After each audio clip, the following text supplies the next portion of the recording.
So hi guys, welcome back to the channel. I am super excited to have you here. If you're a new subscriber, thank you so much for subscribing. Okay guys, so the last time I posted a video about living abroad and life abroad after a few years, some people reached out to me and asked me about studying in Sweden and the procedures and everything with respect to studying in Sweden. And so I decided to just sit down and have a little conversation about the procedures, and maybe the tips that I will give today can help you. So like you all know, I live in Sweden. I studied in Sweden, or I am still studying in Sweden. So I'm studying and working on the side. It's really stressful, I know. So today let's just focus about studying in Sweden and the procedure that you need to follow in order to have your admission and then finally get your study visa in Sweden. If that's the kind of content you're interested in, please don't go anywhere. Just stay on the seat, and I'm going to be right back. So first of all, to be able to come to Sweden to study, you need to have admission into a higher institute of learning, and you need to have a study visa. Okay, those are the two major things that you need, but you need lots of things in between. Okay, so first of all, if you want to get admission to study in Sweden, go to universityadmissions.se, and there you can have lots of information about the procedure to apply for studies in Sweden. You would need to start by creating an account on the website and then applying to study in Sweden.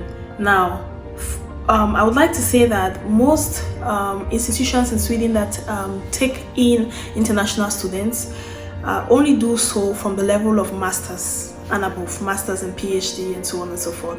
And the reason is because, like I said in the last video, Sweden has their official language is actually Swedish, and then English on the side.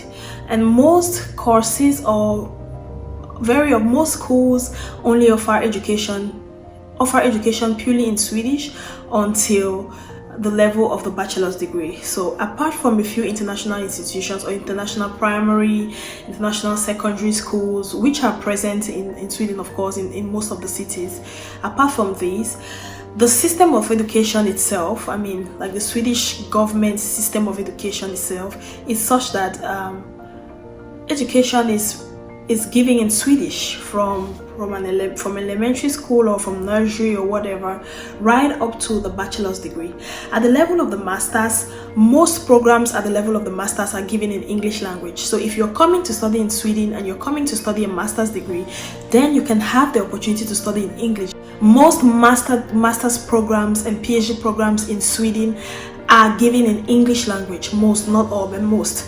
So as an international student, you will have the opportunity to study your master's or your PhD in English. But if you're coming to Sweden to study a bachelor's degree, it may be in English, in Swedish. Okay, bachelor's degree, diplomas, and anything lower than a master's might be 90% or 95% of the time it will be in Swedish.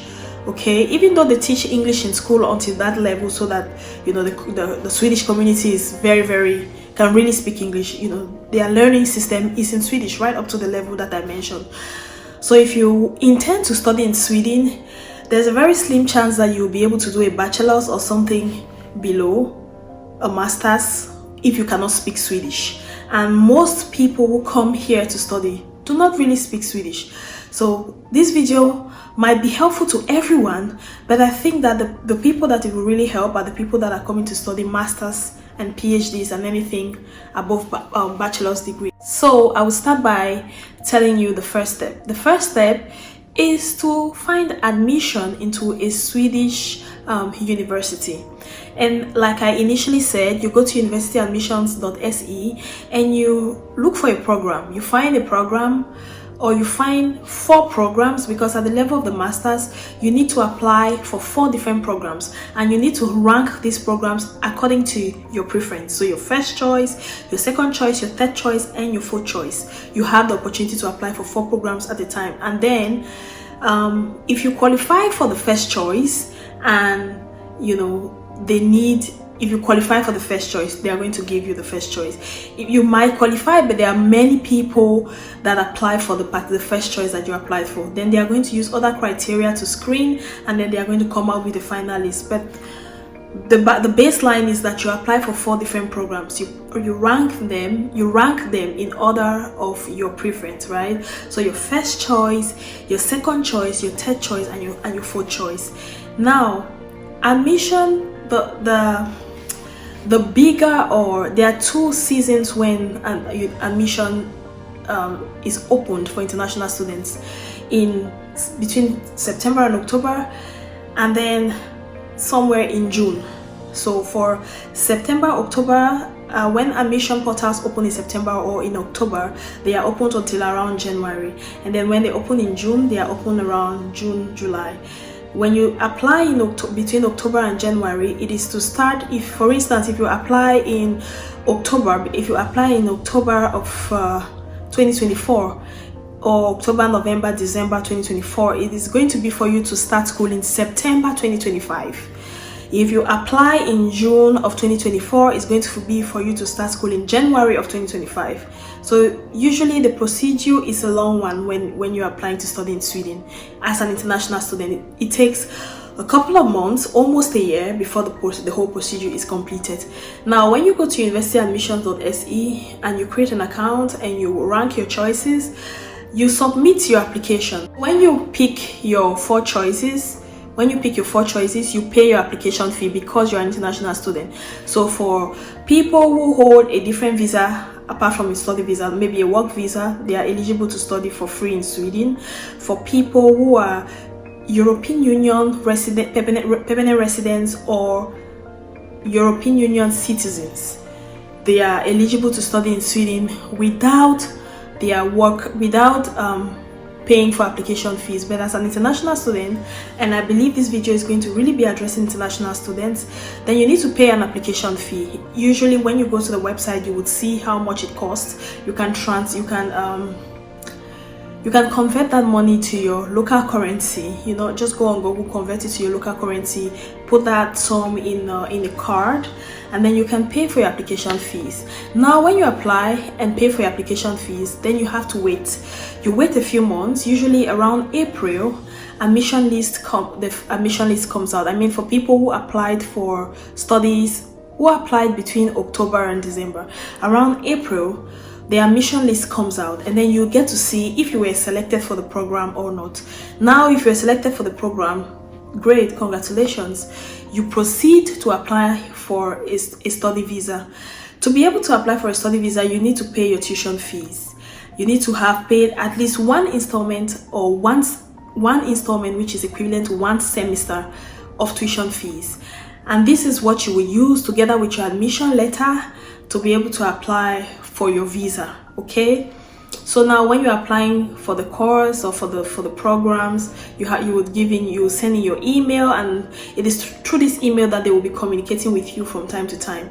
When the admission list comes out, or when it's published, they would send you a notification to tell you if you have been selected, and probably send you your admission letter as well. When you receive your admission letter, you can take the admission letter. The admission letter usually has information on how to proceed to pay your fees. So you follow the instructions and then you pay your fees. Now, when you pay these fees, you take your school fee receipt, the receipt that shows that you've paid your fees, and attach it to your international passport and all other list of documents that are required of you, and you attach this, and then you send in an application to the Swedish embassy for a study visa. Now, I'm Cameroonian, I'm originally Cameroonian, and we do not have any Swedish embassy in Cameroon. The nearest one is in Abuja, Nigeria. I traveled to Abuja, Nigeria to do my visa, or for my visa interview. When you apply for your visa, you have to choose the closest embassy to your home country or to your country of residence, where you would like to have your visa interview, and then have your photographs taken and your biometrics as well. So for me, I chose Nigeria because that was the closest embassy to Cameroon, where I'm originally from. And so when you apply for your study visa, it's either you receive a response saying that the visa has been granted, or you receive a response saying that you should come for an interview. If you're called for a visa interview, you have to be there at the closest visa or the closest embassy to your home country or to your country of residence. Now when you go for your interview, you'll be photographed, and your fingerprints will be taken, and your fingerprints, your signature, and your photograph will be taken. These will be used to produce your study visa or your entry visa, your card that you will use to travel into the country. And so if you apply for the visa and it's granted, then hooray, you're good to go. Before you travel, you have to do a lot of work, preliminary work. You have to be able to find accommodation before you arrive, and you need to just prepare yourself to face a new country. There are a couple of things. I didn't really detail this video because if you go to the website, you are going to see some information about what you need to put together and so on and so forth. You will also need to put together a proof of funds. So when you're applying for your visa, it's not only your passport or your admission letter. You also need to present a bank statement or a proof of funds showing that I have the required amount of money that is needed for me to migrate to your country and to study there. And yeah, and if it's sufficient and you can prove all these things, then and you're lucky, then that the visa officer that's studying your file thinks that you're a serious person or you deserve this visa, then they'll give you, and then you can come to Sweden and study. Okay, so that's all I wanted to share. I also wanted to let you know that as an international student in Sweden, you can work full-time. Yes, you can work full-time. There are no restrictions to how many hours you can work in a week like it is in other countries. That's a good one. So you can work full-time. One thing I want to notify you of is the fact that studying in Sweden is not cheap. It is not cheap. Studying Sweden, in my opinion, Sweden is one of the most expensive countries to study in. You have to pay your fees as an international student, and it's not cheap. So do your research, do your preliminary studies, check if you can afford it, and then you engage. And there's lots of information online as well that can guide you.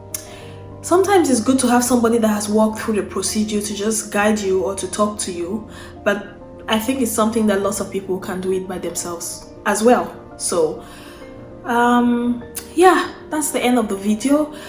Please leave your comments in the comment section. If you have questions, please leave in the comment section. I would be in the comment section checking out the comments and trying to answer the questions that you have as much as to the best of my knowledge. Okay, so thanks for tuning in, and thanks for asking me to do this video, and I hope that this video has been able to answer some questions on somebody's heart. Guys, on this channel we talk about everything love and lifestyle and kingdom and God stuff and godly stuff and all that beautiful stuff, right? So if you're a new subscriber, don't go anywhere. Keep coming, keep watching more videos, and let's build a community in this place. Okay, thank you guys for tuning in. I love you so much, and until next time, God bless you. Bye.